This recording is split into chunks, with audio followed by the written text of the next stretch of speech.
Hello and welcome to the season premiere of Cool Gamer Dad.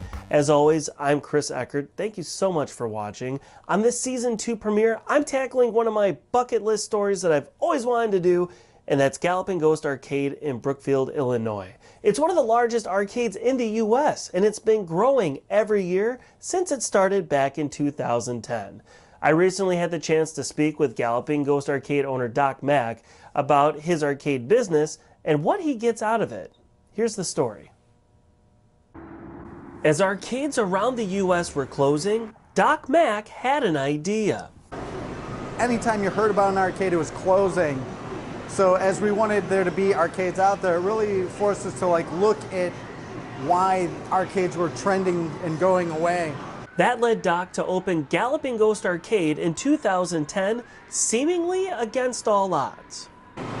Everyone that I talked to, including all the industry people, were saying that nobody was going to have any interest, and that it was going to maybe be open 6 months, 8 months, a year, and then it would close. And honestly, I was so confident that people wanted to play these games. He started the arcade with 130 machines, which weren't that hard to get. The risks were somewhat minimal, like the machines, the first batch of machines, as nobody wanted arcade machines. So our first batch of 114 machines, they're about 40 bucks a machine. It was like $5,000. That initial investment took them to the next level. Now Galloping Ghost Arcade has over 700 unique machines from all over the world. As the arcade's popularity grew, Doc had the chance to meet the people responsible for making many of these games, and he wanted to give these developers a chance to meet the fans of their hard work.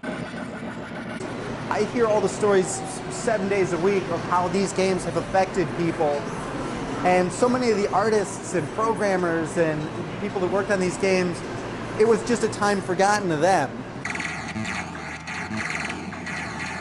Everyone in the industry was like, nobody's going to want to meet me. Nobody's going to want to take the time and hear these stories. That was 30 years ago.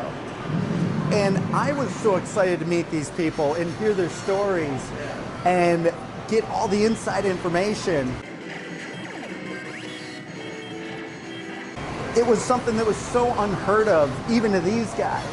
And bringing them here, now they're getting flown all over the world to meet with fans, and it's so great that they finally get the accolades that they've been so justly deserved for the last 30 years. I'll take pictures all the time of players and families enjoying these games, and I'll send them to the creators and developers. And to hear how happy it makes them that people are still enjoying these games, it's an unbelievable feeling to know that I've had any impact on it at all. The impact has been felt across the country and has played an important role with the future of arcades.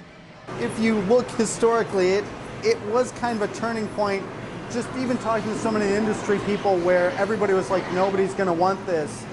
And to show where you can make a business that is just focused on arcade games. We don't have alcohol, we don't have bowling, we don't have light guns or go-karts or redemption games. It was really one of those things that stood out to so many people as, wait, it can be done. On top of everything that you just saw, they're still growing. In fact, Doc tells me they have over 200 arcade machines in storage that they want to get out on the arcade floor for everyone to play. And they have another expansion in the works. I really want to thank Doc for taking the time to do an interview with me. As you can tell, he's a pretty busy guy. On top of just running the arcade, he also runs Galloping Ghost Productions, where they create games. He also does cabinet restoration, cabinet side art. He runs Galloping Ghost Garage. He runs Galloping Ghost Gamma, which is a dojo, and he has Galloping Ghost Pinball, which is dedicated just to pinball machines. It should really come as no surprise with all that he's done for the industry that he was inducted into the 2019 class of the International Video Game Hall of Fame, an honor that's definitely deserved. And I'm not done with Galloping Ghost Arcade just yet.